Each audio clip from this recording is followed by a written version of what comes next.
वर्तमान दक्षिण पूर्व बंगोपसागर में गोटे लघुचाप क्षेत्र रही पश्चिम उत्तर पश्चिम दिग को गति करी 25 तारीख सुधा दक्षिण पूर्व संलग्न केंद्रीय बंगोपसागर में एक अवपात परिणत होबार संभावना रही 26 तारीख सुधा यह गभीर अवपात परिणत होबार संभावना अच्छी 27 तारीख सकाळ सुधा दक्षिण पश्चिम एवं संलग्न पश्चिम केंद्रीय बंगोपसागर उपरे एक साइक्लोन रे परिणत होबार संभावना रही जहाँफल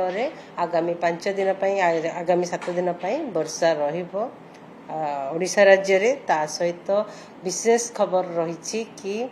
मत्स्यजीवी मानक पई वार्निंग रही मत्स्यजीवी मानक को एडवाइस करा जायछि 26 तारीख रु 29 तारीख पर्यंत समुद्र भीतर को न जीवा पाई आज देखा आगामी 3 दिन विशेष वर्षा नहीं किंतु वर्षा कामा स्थान कि गोटे कि दुईटा स्थान में वर्षा सहित बिजुली घड़घड़ी और झटका पवन होबार संभावना रही 24 तारीख 25 तारीख 26 तारीख रे वर्षा मोस्टली आमर मैप भी दि जाइए mostly coastal Odisha south Odisha रे किसी किसी जिले में गोटे कि दुईटा स्थान हल्कार मध्यम वर्षा सहित बिजुली घड़घड़ी झटका पवन 30 ରୁ 40 किलोमीटर पर आवर रही संभावना रही 27 तारीख 28 तारीख आउ 29 तारीख रे प्रबल वर्षा होबार संभावना रही प्रबल अति प्रबल वर्षा भी हो पारे आउ 27 तारीख रे प्रबल वर्षा गोटे कि दुईटा स्थान में होबार संभावना रही जमती कि केन्द्रापड़ा जगतसिंहपुर कटक खोर्धा पुरी नयागढ़ गंजाम गजपति रायगड़ा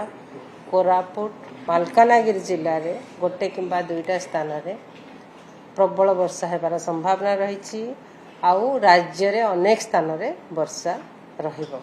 28 तारीख रे आउ 29 तारीख रे जदि देखिबा राज्यर अधिकांश स्थान में हल्का मध्यम वर्षा लगी रहिबो ता सहित प्रबल रु अति प्रबल वर्षा गोटे कि दुईटा स्थान में होबार संभावना रही जमती कि केन्द्रा प्रबल रु अति प्रबल वर्षा केन्द्रापड़ा जगतसिंहपुर कटक खोर्धा पुरी गंजाम जिले में एवं ता सहित प्रबल वर्षा गोटे कि दुईटा स्थान में जमती कि भद्रक बालेश्वर मयूरभंज केउंझर ढेंकानाल अनुगुल बौद्ध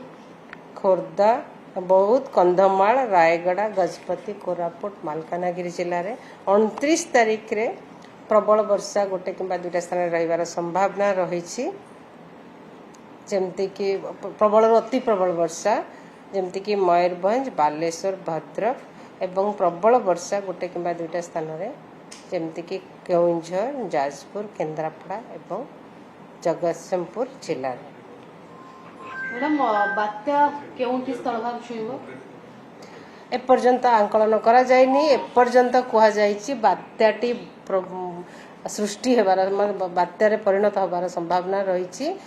27 तारीख सकाळ सुधा दक्षिण पश्चिम एवं संलग्न पश्चिम केंद्रीय बंगोपसागर पर आंध्र उपर अधिक प्रभाव पकेबो ना ओडिशा उपर प्रभाव पकेब आंध्र उपर अधिक प्रभाव पकई पारे किंतु जोठी भी आसु वर्षा रहिबो ओडिशा को ओडिशा राज्य रे वर्षा रहिबो नॉर्थ आंध्र साउथ ओडिशा पर इंपैक्ट अधिक रहिबो जदि रेनफॉल इंपैक्ट मुझे फोरकास्ट देछि मोस्टली कोस्टल एरिया रे वर्षा प्रबल रहे।